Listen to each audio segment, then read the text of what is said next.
Exam ಪೇಪರ್ನ ಈಗ teachers ಅಲ್ಲ ಕಂಪ್ಯೂಟರ್ಗಳು ಕರೆಕ್ಟ್ ಮಾಡುತ್ತೆ. ಮುಂದಿನ ವರ್ಷಗಳಲ್ಲಿ ಆನ್ಸರ್ ಶೀಟ್ ನೋಡಿ ಮಾರ್ಕ್ಸ್ ಕೊಡೋದನ್ನ AI ಮಾಡಬಹುದು.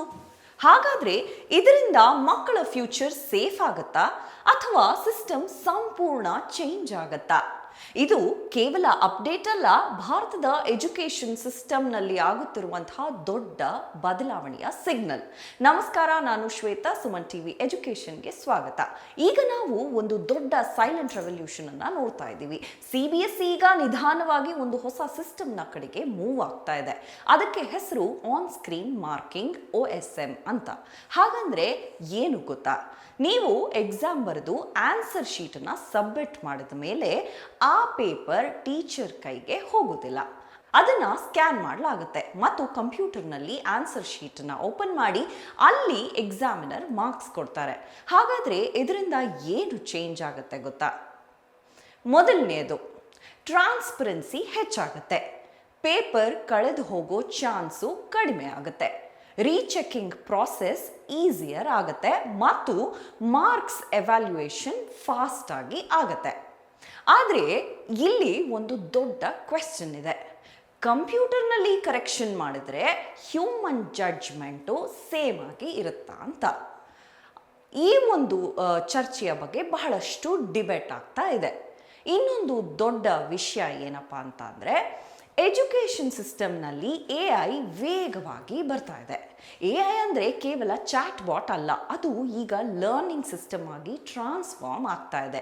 ಕೆಲವು ಸ್ಕೂಲ್ಸ್ಗಳಲ್ಲಿ ಈಗಾಗಲೇ AI based doubt solving, personalised learning apps, smart revision tools, ಹಾಗೆ ಅಡ್ಯಾಪ್ಟಿವ್ ಟೆಸ್ಟ್ಗಳು ಇಂತಹವು ಆಲ್ರೆಡಿ ಸ್ಟಾರ್ಟ್ ಆಗಿವೆ. ಅಂದರೆ ಪ್ರತಿ ಸ್ಟೂಡೆಂಟ್ಗೆ ಒಂದೇ ತರಹದ ಟೀಚಿಂಗ್ ಇಲ್ಲ.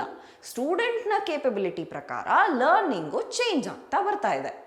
ಹಾಗಾದರೆ ಇಲ್ಲಿ ಒಂದು ದೊಡ್ಡ ಕನ್ಸರ್ನ್ ಕೂಡ ಇದೆ. ಸ್ಟೂಡೆಂಟ್ಸ್ ಥಿಂಕಿಂಗ್ ಸ್ಕಿಲ್ಲು ಇದರಿಂದ ಕಡಿಮೆ ಆಗುತ್ತಾ ಅಂತ. AI ಮೇಲೆ ಡಿಪೆಂಡ್ ಆಗಿಬಿಡ್ತಾರಾ ಅಂತಲೂ ಕೆಲವೊಂದಷ್ಟು ಪ್ರಶ್ನೆಗಳು ಮೂಡ್ತಾ ಇದೆ. ಈ ವಿಷಯದ ಕುರಿತಾಗಿಯೂ ಸಹ ಡಿಬೇಟ್ ನಡೀತಾ ಇದೆ. ಮತ್ತೊಂದು ಇಂಪಾರ್ಟೆಂಟ್ ಆ್ಯಂಗಲ್ ಏನಪ್ಪ ಅಂತಂದರೆ, ಫ್ಯೂಚರ್ ಎಕ್ಸಾಮ್ಸ್ ಹೇಗಿರಬಹುದು? ಫುಲ್ಲಿ ಡಿಜಿಟಲ್ ಎಕ್ಸಾಮ್ಸ್ ಆಗ್ಬಿಡುತ್ತಾ? AI ಅಸಿಸ್ಟೆಡ್ ಎವ್ಯಾಲ್ಯೂಯೇಷನ್ ಬರುತ್ತಾ? ರಿಯಲ್ ಟೈಮ್ ಪರ್ಫಾರ್ಮೆನ್ಸ್ ಟ್ರ್ಯಾಕಿಂಗ್ ಮಾಡಬಹುದು? ರಾಟ್ ಲರ್ನಿಂಗ್ ಕಡಿಮೆಯಾಗಿ ಸ್ಕಿಲ್ ಬೇಸ್ಡ್ ಕ್ವೆಶನ್ಸು ಹೆಚ್ಚಾಗಬಹುದು.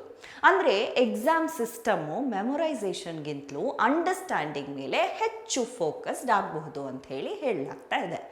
ಇಲ್ಲಿ ಇನ್ನೊಂದು ದೊಡ್ಡ ರಿಯಾಲಿಟಿ ಏನಪ್ಪ ಅಂತಂದರೆ, ಟೆಕ್ನಾಲಜಿ ಚೇಂಜ್ ಆಗ್ತಾ ಇದೆ. ಅಂದರೆ ಕಾಂಪಿಟೇಷನ್ ಕೂಡ ಡಬಲ್ ಆಗ್ತಾ ಇದೆ. ಯಾಕಂದರೆ ಪ್ರತಿ ಸ್ಟೂಡೆಂಟ್ನ ಬಳಿಯೂ ಸ್ಮಾರ್ಟ್ ಟೂಲ್ಸ್ ಇದೆ. ಅವರು ಅದನ್ನು ಡಿಫ್ರೆನ್ಸಿಯೇಷನ್ ಮಾಡೋದು ನಾಲೆಡ್ಜಿಂದ ಮಾತ್ರ ಅಲ್ಲದೆ ಅದನ್ನು ಹೇಗೆ ಯೂಸ್ ಮಾಡೋದು ಅನ್ನೋದ್ರಿಂದ ಅವರ ಒಂದು ನಾಲೆಡ್ಜ್ ಗೊತ್ತಾಗುತ್ತೆ.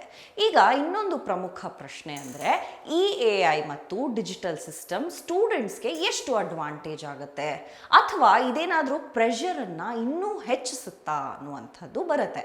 ಆದರೆ ಇಲ್ಲಿ ಒಂದು ವಿಷಯ ಅಂತೂ ಕ್ಲಿಯರ್ ಆಗಿದೆ. ಇಂಡಿಯನ್ ಎಜುಕೇಷನ್ ಸಿಸ್ಟಮ್ ಈಗ ಒಂದು ನೆಕ್ಸ್ಟ್ ಲೆವೆಲ್ಗೆ ಹೋಗ್ತಾ ಇದೆ. ಕ್ಲಾಸ್ ರೂಮ್ಸು ಬ್ಲ್ಯಾಕ್ ಬೋರ್ಡ್ ಯುಗ ಹೋಗಿ ಕ್ಲಾಸ್ ರೂಮ್ಸ್ನಲ್ಲಿ ಸ್ಮಾರ್ಟ್ ಬೋರ್ಡ್ ಮತ್ತು AI ಯುಗ ಬರ್ತಾ ಇದೆ ಅಂತಂದರೆ ತಪ್ಪಾಗಲಾರ್ದು. ಫ್ಯೂಚರ್ ಎಕ್ಸಾಮ್ಸ್ ನಿಮಗೆ ಎಷ್ಟು ನೆನಪಿದೆ ಅನ್ನೋದಕ್ಕಿಂತಲೂ ನಿಮಗೆ ಎಷ್ಟು ಅರ್ಥ ಆಗಿದೆ ಅನ್ನುವಂಥ ಟೆಸ್ಟ್ ಮಾಡುತ್ತೆ.